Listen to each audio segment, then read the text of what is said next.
Assalamualaikum warahmatullahi wabarakatuh. Perkenalkan, saya Musdalifah dengan NIM H0511811024 akan mempresentasikan seminar hasil saya dengan judul Pemodelan Robust Geographically and Temporally Weighted Regression dengan estimator pada penderita pneumonia usia balita di Indonesia. Dengan dosen pembimbing utama Bapak Siswanto SSC MSI, dosen pembimbing pertama Bapak Dr. Nirwan MSI, serta penguji Bapak Adi Kresnajaya SSC MSI dan Ibu Dr. Anda Nasra Sirajang MSI. Pada presentasi kali ini akan dibahas 4 pokok bahasan, yakni rumusan masalah, tujuan penelitian, hasil dan pembahasan, serta kesimpulan dan saran. Rumusan masalah pada penelitian ini ada 2, yakni bagaimana pemodelan RGTWR dengan estimator pada penderita pneumonia usia balita di Indonesia tahun 2016 hingga tahun 2020, serta faktor-faktor apa sajakah yang secara signifikan memengaruhi jumlah penderita pneumonia usia balita di Indonesia tahun 2016 hingga tahun 2020. Tujuan penelitian ini bersesuaian dengan rumusan masalah, yakni untuk memodelkan RGTWR dengan estimator, serta mendapatkan faktor-faktor yang secara signifikan berpengaruh terhadap jumlah penderita pneumonia usia balita di Indonesia tahun 2016 hingga tahun 2020. Berikut merupakan deskripsi data jumlah penderita pneumonia pada balita.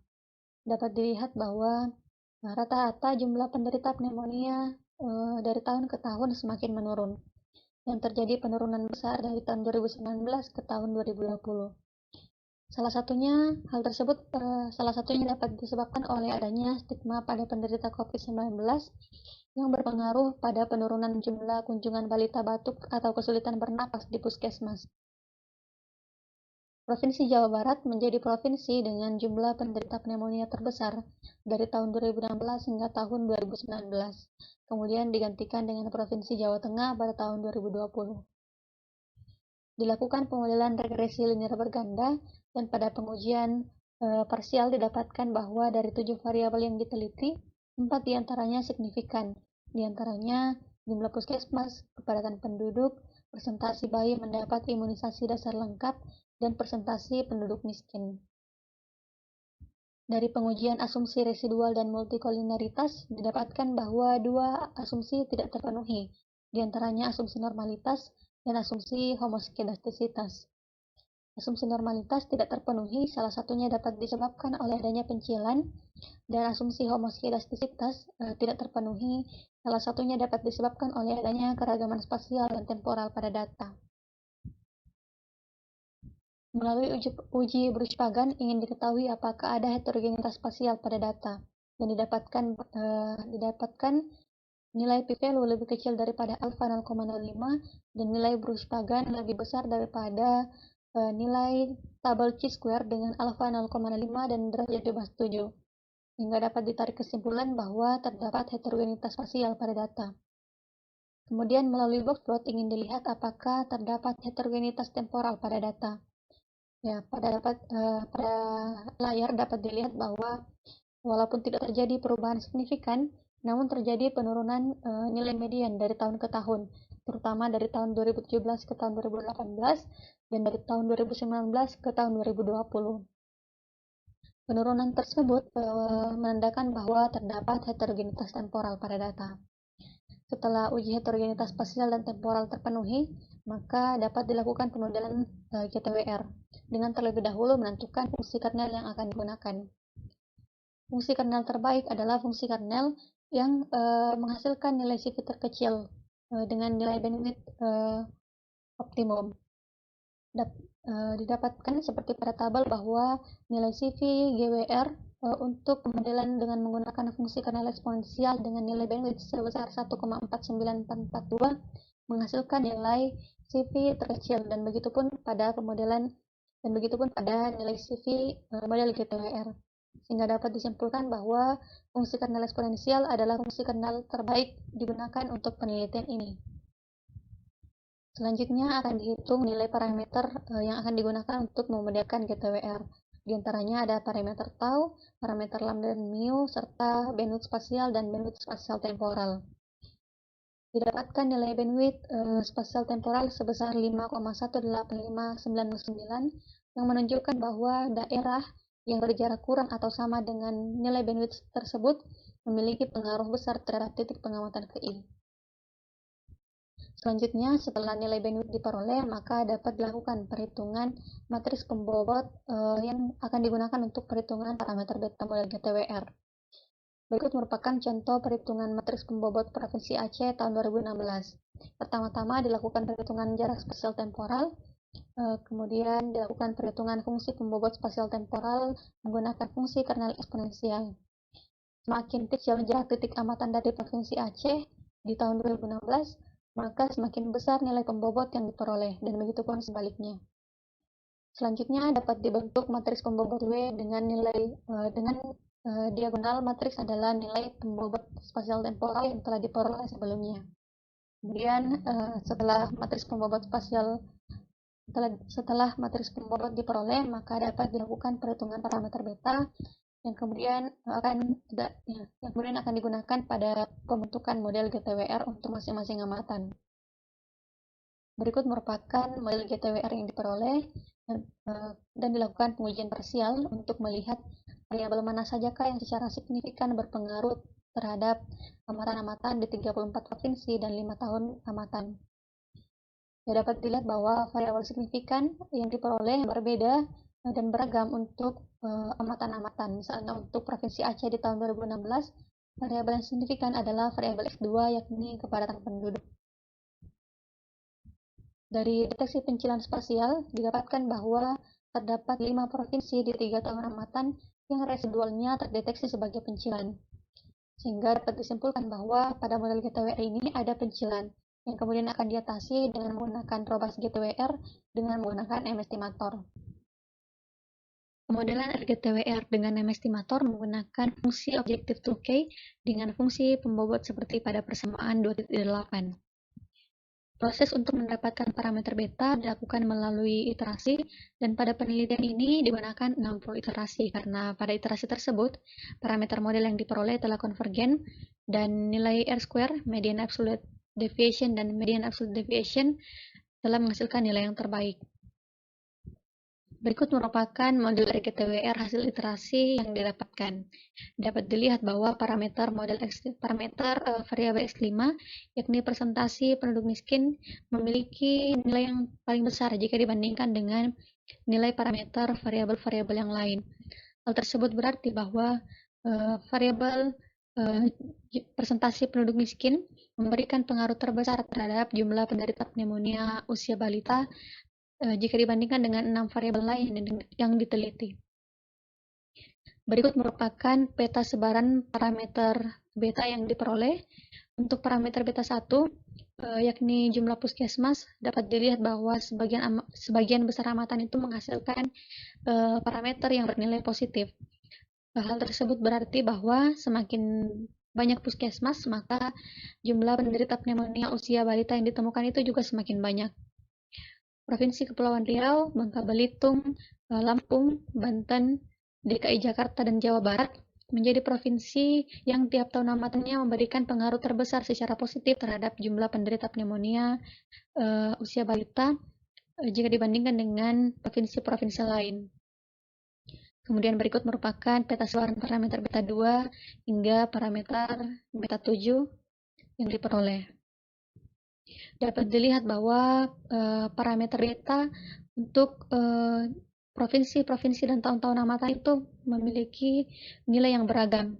Beragam dalam hal ini adalah ada yang bernilai positif dan ada parameter yang bernilai negatif, serta berbeda pula dari segi besar pengaruhnya terhadap jumlah penderita pneumonia. Dilakukan pengujian parsial untuk melihat variabel mana sajakah yang secara signifikan berpengaruh terhadap amatan pada model RGTWR, dan didapatkan bahwa variabel signifikan untuk amatan-amatan itu beragam. Provinsi Kepulauan Riau, Jawa Barat, Jawa Tengah, Jawa Timur, Bali, dan juga Provinsi Daerah Istimewa Yogyakarta menjadi provinsi dengan variabel signifikan terbanyak dengan rentang 4-7 variabel signifikan. Kemudian terdapat pula provinsi yang semua variabelnya tidak signifikan. Namun jika dibandingkan dengan model GTWR, model RGTWR menghasilkan jumlah amatan masuk model lebih banyak. Pada pendeteksian pencilan spasial, didapatkan bahwa pada model RGTWR masih terdapat provinsi yang residualnya terdeteksi sebagai pencilan. Namun, model RGTWR ini telah berhasil menurunkan peluang pencilan pada model GTWR.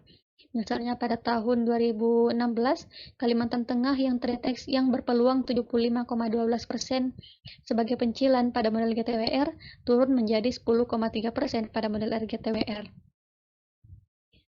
Nilai R-square model RGTWR lebih tinggi dibandingkan dengan nilai R-square pada model GTWR. Hal tersebut berarti model RGTWR ini mampu menjelaskan keragaman data lebih baik jika dibandingkan dengan model GTWR. Kemudian nilai median absolute deviation dan mean absolute deviation pada model RGTWR lebih kecil jika dibandingkan dengan model GTWR. Hal tersebut berarti bahwa model RGTWR ini lebih baik untuk digunakan dalam memodelkan penderita pneumonia usia balita di Indonesia tahun 2016 hingga tahun 2020. Kesimpulan yang diperoleh dari penelitian ini ada dua, yakni pertama, kasus jumlah penderita pneumonia usia balita di Indonesia dapat dimodelkan menggunakan metode RGTWR dengan name estimator. Hal ini disebabkan adanya heterogenitas spasial dan temporal pada data dan pencilan pada model GTWR, sehingga model RGTWR tepat digunakan.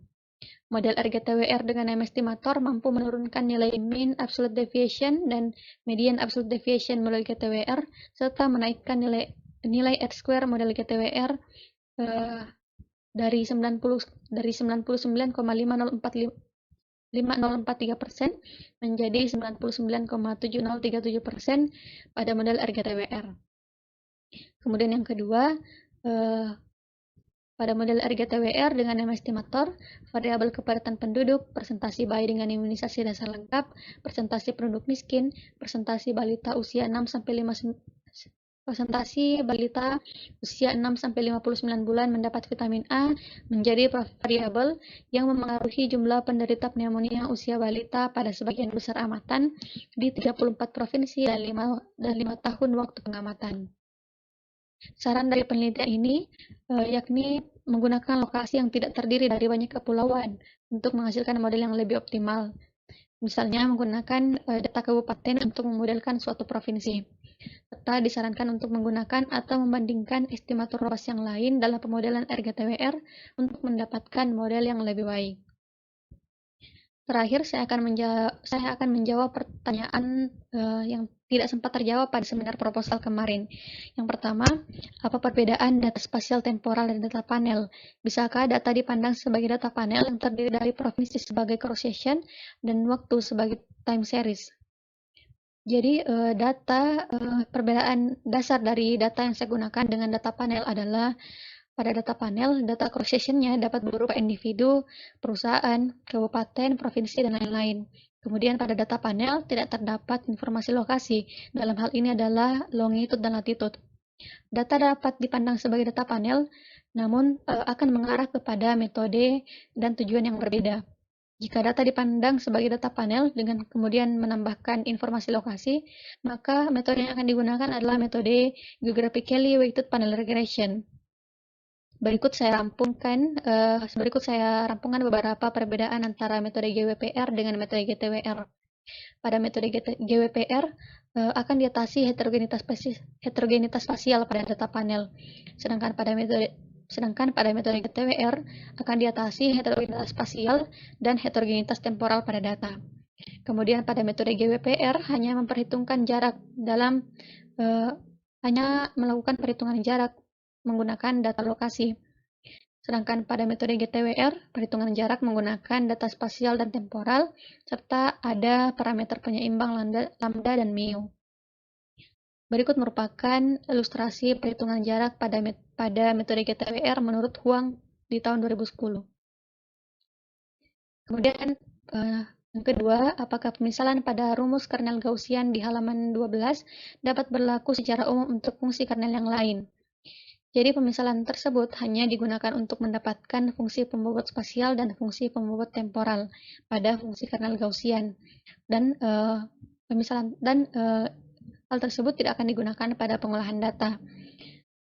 Pemisalan tersebut dapat digunakan untuk fungsi kernel Gaussian dan B-square, namun pada fungsi kernel eksponensial dan fungsi kernel Tree-Group, saya belum mendapatkan hasil dengan menggunakan pemisalan yang sama. Pada pengolahan data hanya akan digunakan fungsi pembobot spasial GWR sesuai dengan persamaan 2.2, sedangkan fungsi pembobot temporal tidak akan digunakan. Berikut merupakan daftar pustaka yang saya gunakan. Sekian presentasi dari saya. Assalamualaikum warahmatullahi wabarakatuh.